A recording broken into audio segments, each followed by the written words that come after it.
Hi, I'm Kathryn Wilson Tucker, Cat for short, from Next Step Quilt Designs. When you piece your flying geese, do you get perfect rectangles? If your flying geese are askew like mine used to be, my trim down method that I'm going to show you will help you accurately piece 4 flying geese that have a finished width that is twice the finished height. For example, the flying geese I am making are finished 3 inches wide by 1.5 inches high with 1/4 inch seam allowances.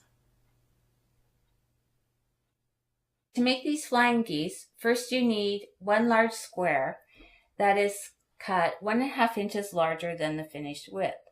So this blue square has been cut 4.5 inches square, which is 3 inches plus 1.5 inches. Then you need the 4 small squares that are cut 1.25 inches larger than the finished height. These orange squares are cut 2 3/4 each, which is the 1.5 finished plus the 1.25. One way to remember these calculations is that the large square adds to the larger amount, i.e. 1.5 inches, and the 4 smaller squares adds the smaller amount, 1.25 inches. Okay, now we cut the one large square diagonally in half in both directions. So you have to line the ruler up with the corners.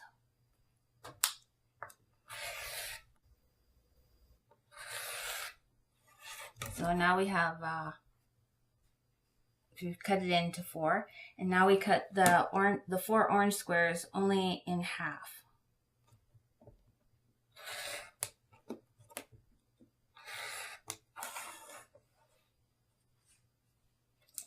Okay, now I've laid out the pieces that I cut in the way the flying geese will look at the end.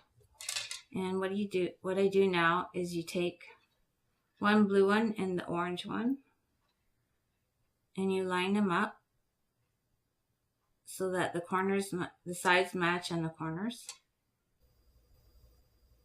Okay, so now I'm just gonna sew the first.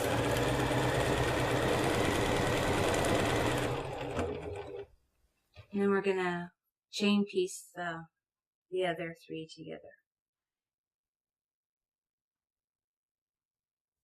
And you notice that I start right at the top. This will come in handy for when you're pressing.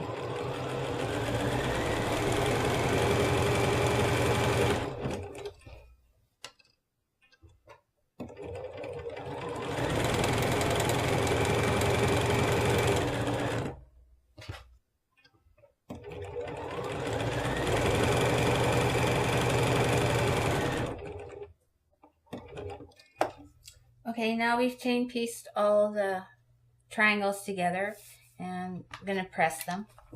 In most cases, you press the smaller triangle, which is orange in color, away from the center one.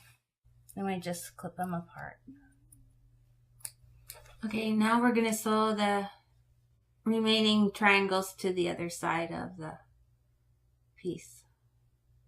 So again, you line up the corner and the bottom and the side.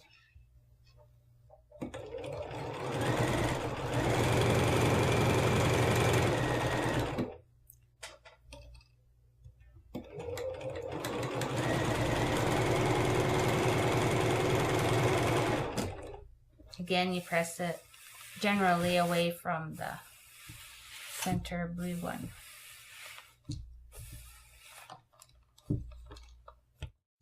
Now we're going to trim down the 4 flying geese. Okay, now you can see that I put the 1 3/4 inch by 1/4 mark at the top of the V, and the 3.5 inch and the 2 inch marks all line up at the intersections between the blue and the orange, and we trim off the side and the top, flip it around, line up the 3.5 inch here, the 2 inch on the bottom. You see as well that this corner of the ruler is on that sewn line there. Trim off the side and off the top. Down.